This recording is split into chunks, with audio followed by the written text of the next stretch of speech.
घराची गृहिणी नवऱ्याची स्वामिनी, घराची गृहिणी नवऱ्याची मी स्वामिनी, वेळ पडली तर मीच वाघिणी. आणि आज आपल्या सगळ्यांना आरोग्याची संजीवनी घेऊन आली आहे मी, स्वागत तोडकरांची संजीवनी. सगळ्यांना नमस्कार. नमस्कार. सर्वांना महिला दिनाच्या खूप खूप खूप खूप शुभेच्छा. आणि महिला दिनासाठी एक वाण म्हणून मी आज आली आहे असं समजा हवं तर माझ्या मैत्रिणींना. आणि सगळ्यात आधी कार्यक्रमाचं आयोजन केलं त्याबद्दल खरंच खूप खूप धन्यवाद की ही सेवा देण्याची संधी मला मिळाली. सगळ्यात आधी सुरुवात करूया की आज महिला खूप पुढे गेल्यात, बरोबर आहे ना. आज महिला दिन आपण का साजरा करतो? सावित्रीबाईंनी आणि त्यांच्या मिस्टरांनी म्हणजे ज्योतिराव फुले यांनी दोघांनी एकत्र येऊन आपल्या महिलांना शिकवलं. आज आम्ही एवढा वर गेलो. आज प्रत्येक ठिकाणी स्त्री आहे, बरोबर. आजही कितीतरी स्त्रियांना मोठमोठी पदं मिळाली म्हणून आपण सत्कार केला. प्रत्येक ठिकाणी प्रत्येक मोठ्या पदावर स्त्री आहे. पण हे करत असताना आमच्याकडून काहीतरी राहून जातं, आमच्याकडून काहीतरी राहून गेलंय. ते म्हणजे काय? माझं आरोग्य आरोग्य त्यात येतो संसार, देव मुलांना शिक्षण करू मंगलमय जीवन, देव मुलांना शिक्षण करू मंगलमय जीवन. आम्ही खूप पुढे गेलोय पण माझं मागे राहिला आहे तो माझा संसार. संसार करतो, सगळेच करतात, संसार तर सगळेच करतात, पण त्यातही खूप काही गोष्टी आहेत त्या राहून जातात. मुलांना संस्कार द्यायचं राहून जातं. संस्कार देतो पण मी नंतर सांगेल तेव्हा लक्षात येईल अरे हां खरंच हे राहून गेलं होतं. संसार करतो, नवरा बायको एकत्र राहतो, पण काय मिस्टेक होते ते मी नंतर सांगेल तेव्हा समजेल की हां हे राहिलं होतं. आणि मी सांगते आरोग्य म्हणजे काय असतं की मी आता जे गाणं सांगितलं त्याच्यामध्ये तर एकच होतं, आरोग्य म्हणजे माझा संसार, माझी मुलं. सगळ्यांना हात जोडून कळकळीची विनंती करेल की दवाखान्याच्या पायऱ्या कोणी चढू नका, दवाखान्याच्या 100 वेळा पायऱ्या चढू नका. असं म्हणतात शहाण्याने कोर्टाची पायरी चढू नये. तुम्ही कोर्टाची चढा नाही चढा मला माहीत नाही, पण तुम्ही शहाणे असाल तर 100 वेळा दवाखान्याची पायरी चढू नका. आम्ही काय करतो ना, हिने मला सुचवलंय की हा दवाखाना चांगला आहे बाई, तू बरी होशील. तिने सांगितलेल्या दवाखान्यामध्ये मी जाते, महिनाभर औषधं घेते, महिन्याभरानंतर कुठे गुण यायला सुरू होणार तेवढ्यात वाटतं की हे काही गुण आला नाही बाई, दुसरी सांगते इथं जा. ती औषधं तिथेच बंद, मी दुसरीकडे जाते. त्याने दिलेली औषधं 15 दिवस होत नाहीत, मी खाते, तोपर्यंत वाटतं ह्या डॉक्टरला काही कळलं नाही बहुतेक म्हणून अजून कुणाला तरी आपण सांगतो. ती सांगते मला इथं बरं वाटलं होतं, तू तिथं जातीस काय बघ. मग आम्ही ते पण औषध बंद करतो आणि तिसऱ्याकडे जातो. असं करत फक्त आम्ही दवाखाने बदलतो, बरं होत नाही. मोठी ऑपरेशन करून घेण्यापेक्षा, लाखाचा खर्च करण्यापेक्षा खूपच जर पैसे असेल तर मला देऊ नका, तुमच्या मुलांच्या शिक्षणाला ते वापरा. मुलाला घडवायचं आहे, मोठं करायचं आहे तर दवाखान्याच्या पायऱ्या धडण्यापेक्षा तेच वाचवा आणि ते मुलांच्या शिक्षणासाठी वापरा. आमच्या सगळ्यात आरोग्य म्हणजे काय आहे मी सांगते. आरोग्यामध्ये शरीरात कुठलाही रोग प्रवेश करताना सुरुवात आपल्या शरीराची होते डोक्यापासून. डोक्यामध्ये काय असतं? मेंदू. आणि मेंदूत काय असतात? बायकांच्या मेंदूत काय असतं? फक्त आणि फक्त विचार. खूप विचार करतो आम्ही बायका. नवऱ्याने हे केलं, नवऱ्याचं असं, सासू अशी, सासू एक नाव, काय त्रास असतो बायकांना देव जाणे. सासू अशी, ती नणंद अशी, ती शेजारीने असं केलं, शेजारणीने गाडी घेतली म्हणून पण आम्हाला त्रास होतो. बऱ्याचदा आम्ही म्हणतो, बऱ्याचदा आपल्याला वाटतं जेव्हा आपल्याला काहीतरी दुःख होतं, देवाने माझ्याच नशिबाला असं का केलं असेल, मी कुणाचं वाईट केलं नाही. तिने गाडी घेतली की तुला वाईट वाटतं आणि म्हणते मी कुणाचं वाईट केलं नाही. तिचं घर बांधून झालं की तिच्या वास्तुशांतीला जाते, येऊन चाडा सांगत बसते 4-5 मैत्रिणीनं तिनं असंच केलं, तिचं असंच आहे, जेवण मात्र काही चांगलं घातलं नाही, एवढं तिच्याबद्दल वाईट बोलायचं. आणि आमची बाई म्हणते मी कुणाचं काही वाकडं केलं तर मला असं केलं. अजून काय पाहिजे मग? विचार चांगले ठेवा. जेवढा तुम्ही निगेटिव्ह विचार कराल, जेवढा तुम्ही वाईट विचार कराल, ते तुमचं शरीर सगळं निगेटिव्हिटी घेत असतं आणि त्याच कुठेतरी गाठी निर्माण होत असतात. आज बघा आमच्या मेंदूत गाठ आहे आज बघा आमच्या ब्रेस्टमध्ये गाठ आहे. आज गर्भाशयात सुद्धा गाठ येते आणि मग गर्भाशय खाली करावं लागतं, गर्भाशयाची पिशवी काढून टाकावी लागते. अंगावर सुद्धा गाठी येतात, असतील एखाद्याला इथे. कॅन्सर उद्भवतो, पोटात गाठी येतात. अतिविचार, उष्णता वाढते, पित्त वाढतं, एकच गोष्ट साठून साठून साठून साठून आणि मग आम्ही ती गाठ काढायला कुठेतरी ऑपरेशन करायला जातो. तुम्हाला वाटतं का ऑपरेशनने लोक बरी होतात? एक गाठ काढायला जातो आणि दुसरी गाठ घेऊन येतो. पटत नसेल तर करून बघा एखादं ऑपरेशन, हौस असेल तर.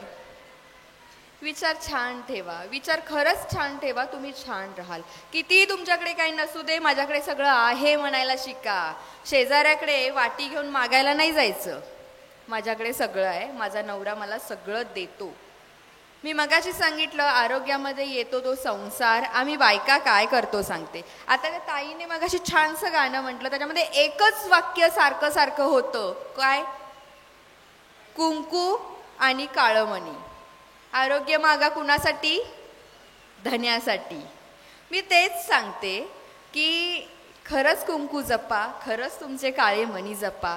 कारण एक लक्षात ठेवा, किती वैतागा तुम्ही नवऱ्याला, कितीही वैतागा. सुरुवात सांगते आमची बाई काय करते. आज महिला दिन आहे, मी तुमच्या चुका नाही सांगत, पण आज जाताना आरोग्याची संजीवनी म्हणजे मी तुम्हाला उपाय पण सांगणार आहे, सगळे घरगुती उपाय सांगणार आहे. पण त्याच्या आधी हे करायची वेळ सुद्धा येऊ नये याच्यासाठीचं गुपित मी छोटंसं सांगणार आहे तुम्हाला. आमची बाई आज काय करते ना, खूप कामात वैतागलेली असते. एकतर बाहेर जॉबला जाते ती तर खूप थकलेली असते आणि घरी असते ती पोरांना सांभाळत, बाकीची शेताची कामं असतील किंवा इतर काही कामं असतील, हे करत करत वैतागलेली असते. नवरा आमचा 7 वाजता घरी येतो कामावरून. 7 वाजता घरी यायच्या टायमाला आमच्याकडे आईकडे आमच्या मोबाईल आहे. मोबाईल चांगला की वाईट? वाईट. वाईट असेल तर समोर बसलेल्या सगळ्यांनी तो बंद करायचा आधी. जमणार आहे? आमच्या बाईकडे व्हॉट्सअप आहे, आमच्या बाईकडे इन्स्टा आहे, फेसबुक आहे. कशी बंद करेल? काय तर म्हणे.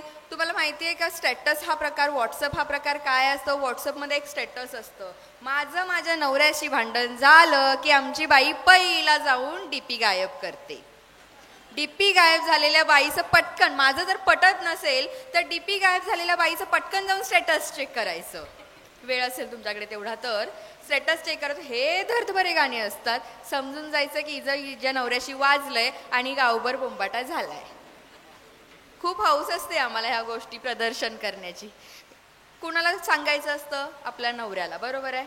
आपली व्यथा, आपल्याला वाईट वाटलं या भांडणानंतर, हे कुणाला सांगायचं असतं? तुम्हाला दाखवायचं असतं नवऱ्याला. पण गाव बघून त्याची मजा घेतय. लगेच शेजारीन म्हणते बघा हिच्या नवऱ्याशी भांडण झालंय. कुणी कशाचाही आनंद मानेल, कशाला पाहिजे या गोष्टी. तर आमची बाई काय करते, त्याच छानशा मोबाईलवरती आईशी बहिणीशी बोलत असते आणि सासूच्या चाड्या सांगत असते. नंदेने असं केलं म्हणून सांगत असते. नवरा येतोय जातोय, काही फरक पडत नाही बिचारा. अगदीच जर त्यातूनही म्हटला काय ग जरा चहा देतेस का, तर आमची बाई देत्यात, जरा दम काढा, दिसत नाही का मी फोनवर बोलते. तुला दिवसभर काय असतं, बोल ना दिवसभरामध्ये. जेव्हा नवरा येतो त्यावेळेला मला सांगा. नवरा यायच्या टायमाला छानशा दिवाबत्ती केली आहे, छानसं वासाची अगरबत्ती लावली आहे आणि तुम्ही त्याच्या आवडीचं काहीतरी करताय किंवा रोजचं जेवण करताय. पण तो यायच्या टायमाला मात्र हातातलं काम जिथल्या तिथे टाकून तुम्ही नवऱ्याची बॅग घेताय, पाण्याचा तांब्या देताय आणि काय हो आज थकलाय का म्हणताय, तर किती छान वाटेल त्याला. दिवसभरात ते बॉसच्या शिव्या, त्यांना दिलेली टार्गेट आणि मग आजूबाजूचं काहीतरी सगळीकडे असतं. ऑफिसमध्ये सुद्धा कटकारस्थानं असतात. या सगळ्यातून वैतागलेला नवरा थोडंसं एक विश्रांती म्हणून घरी येतो आणि बायकोच्या चेहऱ्याकडे बघतो तर बायको आमची अशी असते. एक एक बायकांची तोंड अशी असतात ना, किरानिष्ठ. सॉरी पण मी सांगते, अगदी म्हणजे की एखाद्याच्या घरात, एखाद्या बाईच्या घरात चांगल्या आनंदाच्या कार्यक्रमाला आलोय की मैताला आलोय हे सुद्धा कळत नाही, अशी काळी तोंड केलेली का असतात बरं बायका? का तुमच्या चेहऱ्यावर हसू दिसत नाही नेहमी? ते हसू नवऱ्याने बघितलं तर किती छान वाटेल त्याला. काय हो, खरंच जर थकलेला नवरा असेल छानस, एक लक्षात घ्या, मुलगा मोठा झाला की आईला ते बाळ वाटत नाही. लग्न झालं की आया पण असं समजत झालं पोरगा आता गेला बायकोच्या ताब्यात आणि बायका म्हणतात ही आई अजूनही मध्ये मध्ये असते, याला अजूनही आई पाहिजे असतं. मधल्यामध्ये बिचाराचं लोणचं असतं, ना इकडं ना तिकडं. त्याच नवऱ्याला छानसं डोक्यावरून हात फिरवताय मायेनं. काय हो आज थकलाय का? थकलेला असला तरी तो नाही म्हणेल. बरोबर आहे की नाही? 2 कप घेऊन गेला, तुम्ही पण प्या, तुम्ही पण 5 मिनिटं विश्रांती घ्या, त्यालाही द्या, किती बरं वाटेल. उद्या येताना तो साडी घेऊन येणार तुम्हाला. पाहिजे ना साडी? छान छान वागायला चला.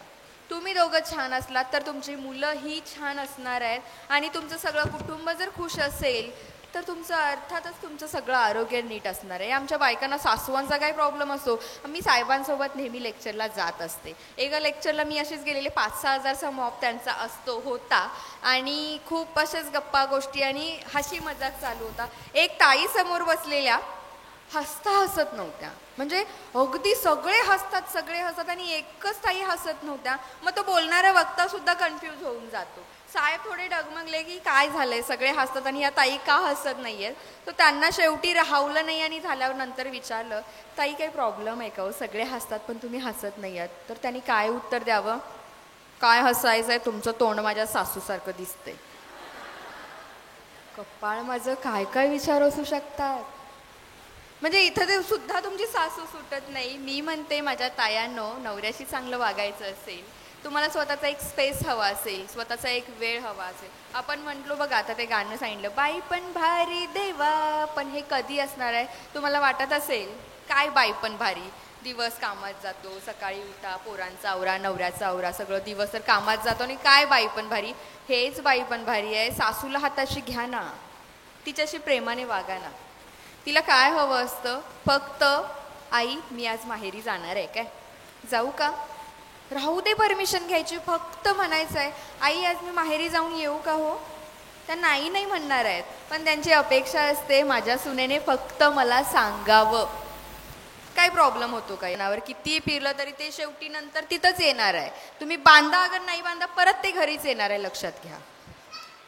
छान राहा, एकत्र राहा. दुसरा म्हटलं तर तुम्हाला मी काही घरगुती उपाय सांगते. मी सुरुवात मुलांची केली, त्यांना काही इंजेक्शनं औषधं देण्यापेक्षा लहान मुलांना जर मेमरी शार्प करायची असेल, लहान मुलांचं ब्रेन चांगलं ठेवायचं असेल, तो अभ्यास करतो पण लक्षात राहत नाही, असं जर काही असेल तर गूळ आणि शेंगदाणे हे खायला द्या. खसखस, खडीसाखर बारीक करायची आणि दुधातून 1 चमचा पावडर करून ती रोज दुधातून खायला द्या.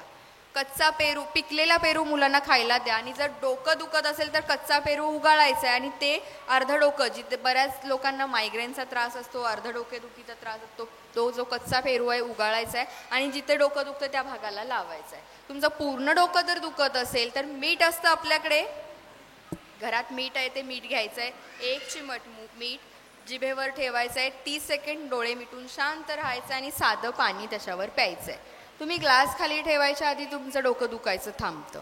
डोळ्यामध्ये काही त्रास असेल, डोळ्यातून पाणी येतं, लाल होतात, चष्मा लागलाय, असं जर काही असेल तर खाऊचं पान माहिती आहे, खाऊचं पान किंवा तुळशीचं पानही चालेल. मिठाच्या पाण्याने ते स्वच्छ धुवायचं आहे आणि हातावर चुरडून 2-2 थेंब त्याला इथे कोपऱ्यामध्ये 2-2 थेंब घालत राहायचं आहे, सकाळी आणि संध्याकाळी. सगळे तुमचे प्रॉब्लेम हळूहळू कमी यायला लागतात. किंवा सकाळी जास्त जर त्रास असेल, सकाळी तोंडातली लाळ घ्यायची आणि ती डोळ्यामध्ये भरायची, भरून एक 10-15 मिनटं शांत राहा, मग तिथून पुढे धुतलं तरी चालेल. डोळ्यातली लाळ. तुम्हाला जर सर्दीचा त्रास असेल, सर्दी असेल तर कुठलीही औषधं खायची नाहीत. आम्ही काय करतो, लगेच मेडिकलमध्ये जातो, औषध घेतो आणि की जिथल्या तिथे थांबवतो. त्याने ती सर्दी डोक्यात साठत राहते, त्याने मायग्रेनचा त्रास होतो, मग डोकेदुखी, अर्ध डोकं दुखतंय, डोळ्यात सगळं ते खालीपर्यंत, म्हणजे तुमचं पूर्ण तोंड त्याच्यामुळे सुद्धा दुखू शकतं. एवढा त्रास होतो मायग्रेनचा त्रास असल्यानंतर. त्यामुळे सर्दी झाली असेल तर ती शिंकरून टाकायची आहे, कुठलेही औषध घ्यायचं नाही आहे. खोकला जर होत असेल तर पानफुटी वनस्पती माहिती आहे, 5 दिवस पहिला खोकला झाल्यावर काही औषध घ्यायचं नाही. 5 दिवसांनंतर पानफुटी एक खाण्यासारखंच पान असतं, पानफुटीचं 1 पान घेऊन फक्त ते चावून खायचं आहे, खोकला निघून जातो. छाती भरली असेल, नाक गच्च झालं असेल तर जोंधळ्याचं पीठ विस्तव घ्या, त्याच्यावर जोंधळ्याचं पीठ टाका, त्याची धुमी घ्या. लहान मुलांना सुद्धा ते करा. ते विक्स वगैरे लावण्यापेक्षा ना जोंधळ्याची धुमी द्या लहान मुलांना सुद्धा. अगदीच जर गच्च झालं असेल, तुळशीची 4-5 पानं घ्यायचे, स्वच्छ धुवायचे. तुम्हाला मेडिकलमध्ये एक पुदिना अर्कचं क्रिस्टल मिळेल. पुदिना अर्क म्हणजे आपली तुळशीसारखी असते ती नाही, काचेसारख्या काड्या असतात, आयुर्वेदिक दुकानात मिळेल. ती एक काडी घ्यायची, तुळशीच्या पानामध्ये घालून ती चावून खायचे, पूर्ण मोकळं होऊन जाईल.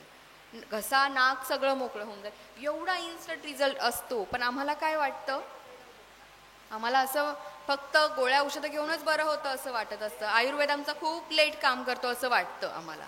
पण असं काही नाही आहे. या जुन्या समजुतींपासून खरंच तुम्ही यातून बाहेर पडा. आयुर्वेद हा खूप फास्ट रिझल्ट देऊ शकतो, पण ते आपल्याला माहीत असलं पाहिजे. आयुर्वेद, निसर्ग उपचार अगदी स्वस्तात आणि अगदी फुकटमध्ये निसर्ग उपचारातून तर औषधं पानं मिळत असतात. मुखदुर्गंधीचा जर त्रास असेल तर पेरूचं पान, आंब्याचं पान चावून खायचं असतं. काही पैसे पडतात का याला? एक आंब्याचं पान घेतलं तर आंबा म्हणतो का मला 10 रुपये दे आता. सगळं फुकट असतं, पण आम्हाला माहीत नाही आणि आम्हाला ते करायचं नाही. आम्हाला 10 रुपये देऊन गोळी घेतलेली परवडते. त्याने पुढे किडनीवर प्रॉब्लेम सगळे होतात, पण आम्हाला काही नाही. आयुर्वेद हा भारताचा आहे. कुणाचंही घ्या, काहीही घ्या, पण आयुर्वेदिक घ्या. तुम्हाला मी म्हणत नाही आहे माझं घ्या, तुम्ही कुठलंही घ्या, पण आयुर्वेदिक घ्या. कारण आयुर्वेदाला खरंच समूळ नष्ट करण्याची ताकद आहे. म्हणजे ते परत येत नाही एवढी आयुर्वेदात ताकद आहे. निसर्ग उपचारामध्ये सगळं तुम्हाला फ्रीमध्ये मिळत असतं. फक्त ते माहीत पाहिजे. एक काम करा, माझं मराठी वैद्य यूट्यूब चॅनल आहे, किंवा आमचं नाव जरी टाकलं स्वागत तोडकर, संजीवनी तोडकर, तरी तुम्हाला यूट्यूबला उपाय मिळतात. मी आता सांगितलेले बरेच उपाय तुमच्या लक्षात नाही राहणार आहेत, पण तुम्हाला मोबाईलचा वापर आता आम्हाला माहिती आहे सगळा. सो मोबाईलवरती तुम्हाला सगळं मिळेल. माझ्या इथे हा स्कॅनर आहे. जाताना प्रत्येकीने या स्कॅनरवरती स्कॅन करा. गुगलवर जाऊन स्कॅन करायला जायचं, त्याच्यातून पैसे जात नाहीत. नाहीतर मी काहीतरी पैसे घेणार आहे असं वाटेल. पैसे जात नाहीत. गुगलवर जाऊन ते स्कॅन करा. तुमचा नंबर, तुमचं नाव फीड करा. ते मला येणार आहे. तुम्हाला देखील त्याच्यामध्ये सगळे घरगुती उपाय मिळतील. माझ्याकडून कदाचित फोनसुद्धा येईल, कॉलसुद्धा येईल तुम्हाला. तुम्ही माझ्या ग्रुपला जॉईन होता. याच्यामध्ये फायदा फक्त हा आहे, मला काही कुठल्या इलेक्शनला उभं राहायचं नाही आहे. तुम्हाला वाटत असेल मी महिला गोळा करते, मला काही इलेक्शन लढवायची नाही आहेत, गरजच नाही आहे त्याची. कारण एवढा मॉप आमचा ऐकत असतो. मला सांगा, हल्ली आपली मुलं आपलं ऐकत नाहीत. ऐकतं का? मुलं आमची ऐकत नाहीत, पण तिथं तुम्ही बसून माझं ऐकताय, ह्याच्यापेक्षा अजून काय पाहिजे?